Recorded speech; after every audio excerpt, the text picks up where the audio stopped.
kita luruskan. Kalau benar ya kita apresiasi. Bahwa kita lihat bahwa sebenarnya Pak Presiden Prabowo ini ya saya lihat jiwanya masih merah putih, tapi cuman karena ada beberapa faktor yang kita tidak bisa sebutkan, misalnya dia tidak bisa berdiri sendiri, kita harus bisa menjadi pribadinya. Karena selama 5 bulan ini kita lihat bahwa kita belum melihat namanya presiden itu masih Prabowo Subianto. Kita masih melihat bahwa presiden itu masih yang satunya lagi kan. Bahwa memang ada yang salah dengan proses. Apalagi kita lihat dalam struktur kabinetnya saja. Ya, itu untuk apa? Biar dinasti politik lagi di partai sebagian. Mungkin untuk hal ini Kang Susah bisa memberikan penjelasan. Begitu Pak, saya persilakan. Terima kasih. Assalamualaikum warahmatullahi wabarakatuh. Terima kasih teman-teman Kaukus Muda Indonesia yang sudah mengundang saya sebagai narasumber. Bahwa saya sepakat apa yang dikatakan oleh Pak Kiai, bahwa kita ini Indonesia dengan keadaan gelap, betul-betul gelap gulita. Tapi di tengah kegelapan itu pasti ada, saya percaya ada lilin-lilin kecil, dan lilin-lilin kecil ini yang bisa dinyalakan oleh Kaukus Muda Indonesia sebagai katalisator penegak demokrasi di Indonesia. Kita lihat bahwa hawa-hawa kita kembali ke masa kegelapan di era Orde Baru sudah semakin terasa. Sekarang lagi ramai-ramai soal revisi UU TNI. Ketika revisi UU TNI ini benar-benar ingin membawa kembali TNI dan terlibat dalam politik praktis. Kebanyakan saja banyak jabatan-jabatan sipil yang diisi oleh perwira-perwira aktif.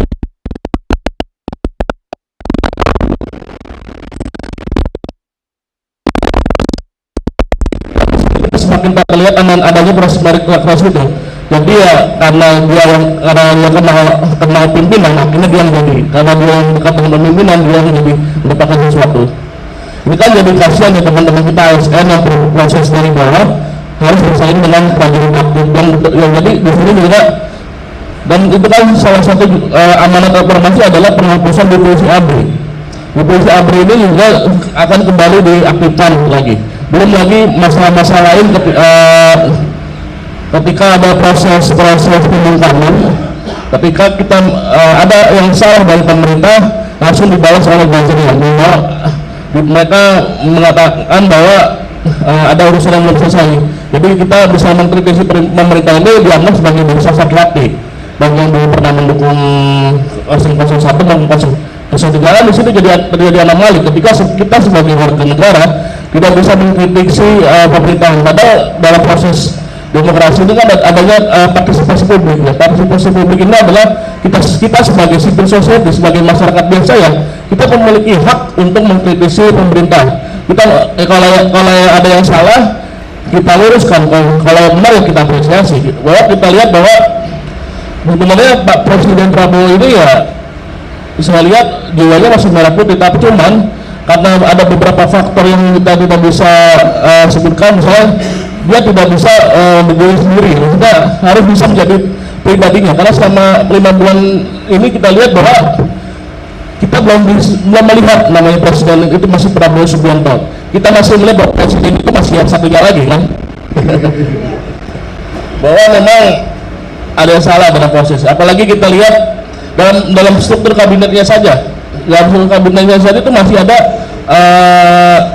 yang berbeda komando, masih ada 2 komando. Ini masih menteri kayak misalnya dalam kasus kelangkaan gas kemarin, itu yang untuk polemik pasca survei kepuasan publik terhadap pemerintah Prabowo yang lebih besar dengan bayangkan saja saking hebatnya Pak Prabowo, survei publiknya di atas 85%. Itu kalah dengan Jokowi di 100 hari pertama yang hanya 65%. Itu kan berarti memang publik masih mempercayai Pak Presiden untuk memimpin kita, membawa perubahan untuk Republik Indonesia. Tapi kan di sisi lain ada pihak-pihak di internalnya di dalam itu merusak citanya Pak Prabowo itu, yang seperti kebijakan gas PLN itu yang tiba-tiba Menteri Bahlil ini membuat kebijakan kontroversial melarang penjualan gas di tingkat eceran dengan alasan untuk distribusi tepat sasaran. Tapi kan di sisi lain itu tidak sangat tidak masuk akal.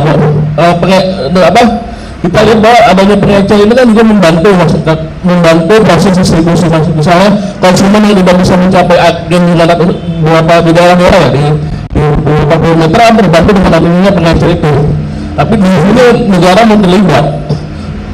Kan mesti ada yang aneh, tapi kan ada menteri-menteri ini seperti Bali itu punya agenda lain untuk belum lagi apa menteri desa yang bisa terlibat cawe-cawe perdagangan istrinya, atau juga yang terbaru menteri perdagangan yang tidak bisa mengatur distribusi minyak kita.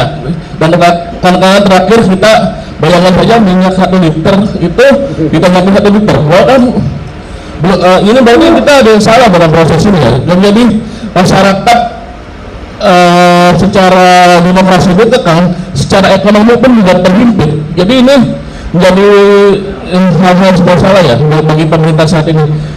Apakah memang kita masih ada masa depan demokrasi? Kalau misalnya ya saya harap dengan kehadiran Kaukus Muda Indonesia ini bisa menjadi lilin kecil di tengah kegelapan. Mungkin saya rasa itu dulu, kita tidak bisa sharing sama-sama. Tadi mohon maaf saya agak telat karena tadi benar saya tinggal di daerah sini Salemba. Cuman karena tadi pemerintah tadi sedang ada kabar orang tua saya sakit, bapak saya sakit, masuk rumah sakit. Akhirnya saya jadi kecilan tapi langsung balik ke sini, nanti dari sini mau balik ke rumah sakit lagi. Yang saya mau doanya apabila persembuhan ayah saya, cacanya Al-Fatihah. Terima kasih atas kesempatan datang, nanti kita bisa diskusi lebih lanjut. Ya. Oke, tepuk tangan dulu.